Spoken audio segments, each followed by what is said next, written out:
BJP के नेता मोहित कंबोज का आरोप है कि संजय राउत के जो संबंध थे यूसुफ लकड़ावाला के साथ थे, वो महाबलेश्वर में उनका रिजॉर्ट था, वहाँ पे वो जाते रहते थे, उनके संबंध काफ़ी अच्छे थे। लेकिन इस बीच संजय राउत ने एबीपी न्यूज़ को दिए गए इंटरव्यू में कहा है कि वो एक बार भी महाबलेश्वर नहीं गए हैं, तो उनके संबंध यूसुफ लकड़ावाले से बिल्कुल भी नहीं है। मेरे साथ मोहित कंबोज जी अभी मौजूद हैं। सर, मैं आपसे जानना चाहूँगी कि उनका ये जो बयान है कि महाबलेश्वर वो एक बार भी ज़िंदगी में नहीं गए हैं, उनका ये कहना है, जो कि आपका आरोप था कि उनके संबंध काफ़ी अच्छे हैं, क्या कहना चाहेंगे सर? देखिए, पहली बात तो ये समझिए, यूसुफ लकड़ावाला मुंबई के पिछले 4 दशक से एक बहुत बड़े बिल्डर हैं, जिन्होंने काफ़ी यहाँ पे मुंबई में बिल्डिंग बनाई। कांग्रेस के सभी नेताओं के काफ़ी नज़दीकी रहे और पूर्व जितने भी मुख्यमंत्री कांग्रेस के या एनसीपी के जब राज्य था, सबके वो ब्लू आर्ट बॉय थे। अहमद पटेल साहब के करीबी थे। आपने प्रधानमंत्री राजीव गांधी के समय का कल फोटोग्राफ देखा। शरद पवार जी के काफ़ी नज़दीकी थे, उद्धव जी के काफ़ी नज़दीकी हैं, और अभी तो उनका इंतकाल हो गया, लेकिन वो संजय राउत जी की भी काफ़ी नज़दीकी हैं। उनकी बेटी की शादी में जाना हो या अनेक फंक्शन में हो, मैं खुद संजय राउत जी और यूसुफ लकड़ावाला को कितनी बार प्रोग्राम में आजू बाजू में मैंने देखा हुआ है।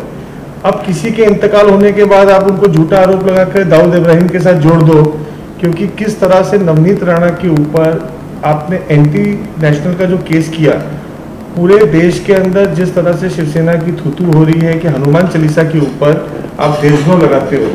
अब ये मुद्दा भटकाने की बात और कैसे एक नया नैरेटिव सेट कर सकते हैं, ये सलीम जावेद की स्टोरी संजय राउत हमेशा देते आए हैं।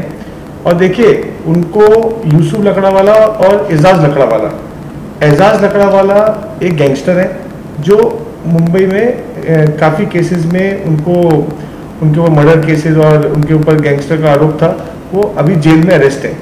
अब लकड़ावाला को कंफ्यूज करना, यूसुफ को एजाज से चेंज करना कि कहीं ना कहीं आप एक नया नैरेटिव सेट कर दो और दाऊद के साथ नवनीत राणा और रवि राणा को जोड़ दो, और ये जो जिस तरह से गलत कार्रवाई मियां बीबी के ऊपर हुई है, एमपी और एमएलए के ऊपर, उससे एक माउथ सेविंग का काम करो। जी, आपने ट्वीट कर कई तस्वीरें जारी की थी, जिसमें नेताओं के साथ यूसुफ लकड़ावाला की तस्वीर थी, तो क्या अब इन्होंने इनकार किया है संजय राउत ने कि वो महाबलेश्वर नहीं गए, तो क्या आप कोई सबूत अब सामने लाएंगे या फिर पिक्चर लाएंगे? देखिए, ऐसा है, अभी संजय राउत जी बताएं, वो तो बहुत कुर्सी उठाते थे, शरद पवार साहब की कुर्सी देते थे, बिठाते थे, उन्होंने कितनी बार कुर्सी दी संजय राउत ने यूसुफ लकड़ावाला को पवार साहब के साथ बैठने की, तो संजय राउत बताएंगे ना कि आज अगर वो दाऊद इब्राहिम के साथ यूसुफ लकड़ावाला के संबंध जोड़ते हैं, तो क्यों ऐसा है कि दाऊद इब्राहिम के ही सब संबंध वाले लोग एनसीपी और कांग्रेस से नजदीकी हैं।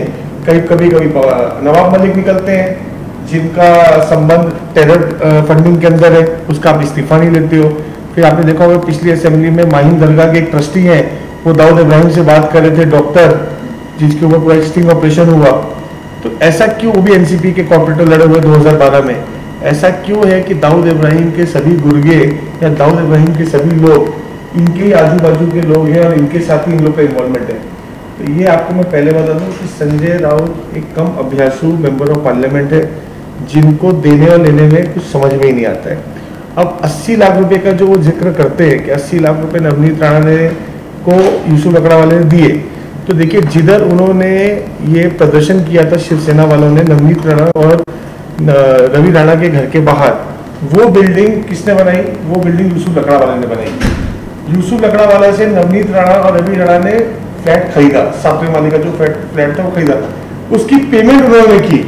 अब वो देने को लेना बताते हैं, क्योंकि संजय राउत ने सिर्फ लोगों से पैसे लिए, तो वो नेता को क्या लगता है कि सिर्फ लेना बैंकी है, तो संजय राउत ने क्या सबसे पैसे लिए आज तक, तो उसको लगता है सब लोग लेते होंगे।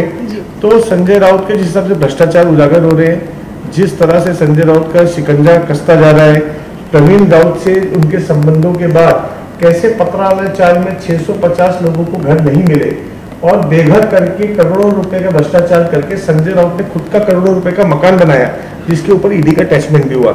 ये उनकी बौखलाहट है।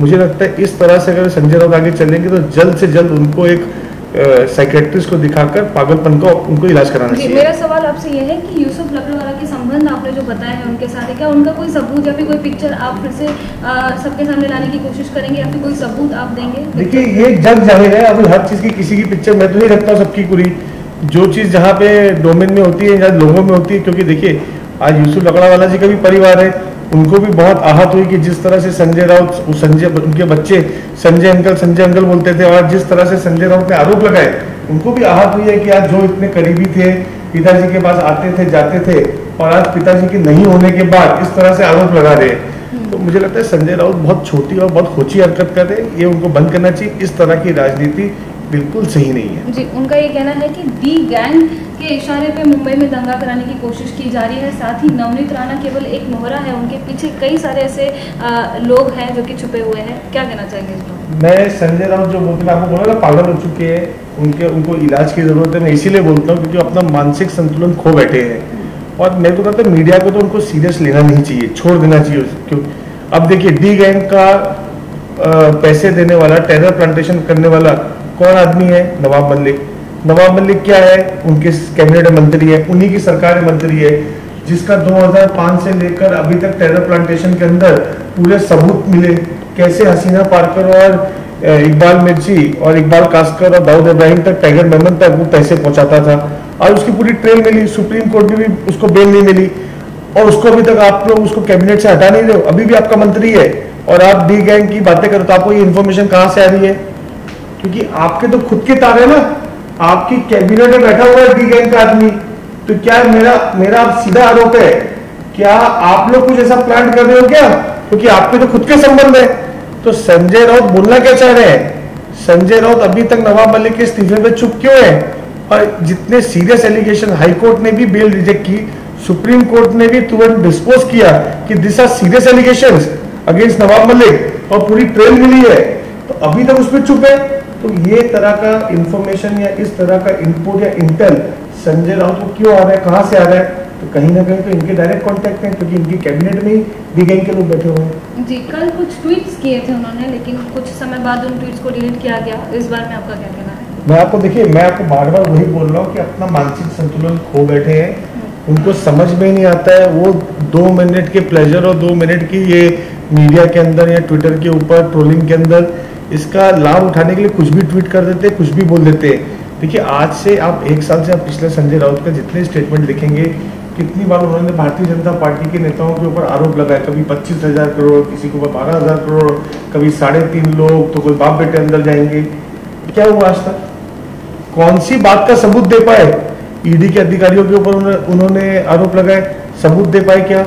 700 करोड़ रुपए के वो लेटर बना के देते हैं, भ्रष्टाचार हुआ किधर हुआ? ये एक से इनको लगता है कि आके आरोप लगा दो, और बाकी लोग भारतीय जनता पार्टी के लोग हों या उनके जुड़े हुए लोग हों, उसको वो दिन भर डिफेंड करते रहे।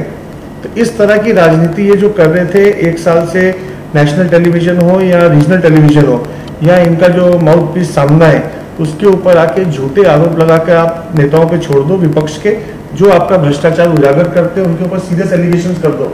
एलिगेशन सही है कि गलत है, ये तो टाइम की बात है, लेकिन आप सामने वाले को इन्वॉल्व कर दो कि उसका मन भटक जाए और वो इनके मुद्दों के ऊपर बात ना करे और डाइवर्ट हो जाए।